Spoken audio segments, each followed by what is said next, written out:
ఏమిటయ్యా బాబు, గంట సేపు నుంచి దారి మూసి పెట్టారు. అవతల నేను ఆమెను ఆసుపత్రికి తీసుకెళ్ళాలి. ఎందుకు జనాలంతా ఆఫ్ చేశారు? ఎవరో నాయకుడు అంటలే నాయకుడు, ఆయన కారు ఇట్టా పోతాదంట.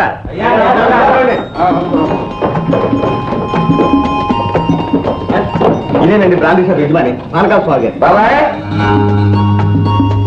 వెళ్ళి బాబాయ్ చూడండి.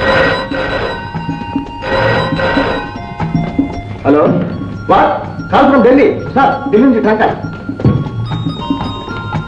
హలో, నేను రాజును మాట్లాడడం. ఏంటి, నన్ను ఢిల్లీ రమ్మంటున్నారా? నాకు సలహా కావాలా? సరే, హైకమాండ్ రమ్మంటే తప్పుతుందా? రేపే బయలుదేరి వస్తాను.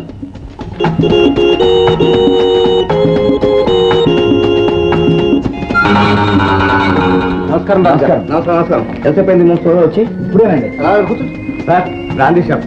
బాబాయ్ ఉండబ్బాయ్, వెళ్ళబ్బాయ్. Brandy shop. సరే పదా కాదు మనం. ఎందుకండి నా కారు రెడీగా ఉంచాను. కొంచెం అర్జెంట్ పని ఉంది, ఇప్పుడే వస్తాను. ప్రజానాయకుడు కావటమే మహా పాపం అయిపోయింది అనుకోండి.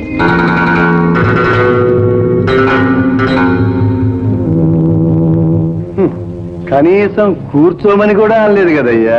నడమంత్రపు నాయకత్వం.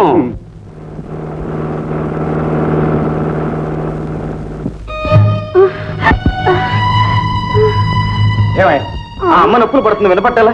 ఒక్క నిమిషం వదిలిపెట్టవయ్యా, నేను వెళ్ళిపోతాను. ఆగో, మాకు ఆర్డర్స్ లేవు. నాయకుడు రావాలి, దారి వదిలిపెట్టాలి.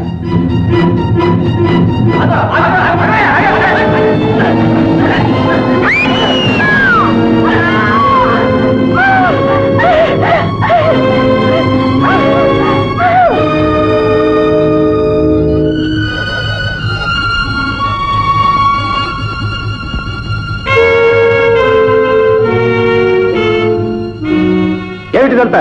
ఇన్స్పెక్టర్, అవతల అర్జెంట్ పని మీద వెళ్తుంటే ఏమిటి న్యూసెన్స్ రోడ్డు మీద? అవతల తీసేయండి. ఏమిటి తీసేయాలి? తమరు దయచేస్తున్నారని గంటన్నరగా ఇక్కడ ట్రాఫిక్ బ్లాక్ చేశారు.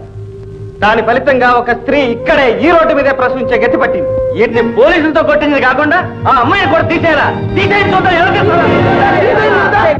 అయ్యో, ఒక స్త్రీ రోడ్డు మీద ప్రసవించిందే.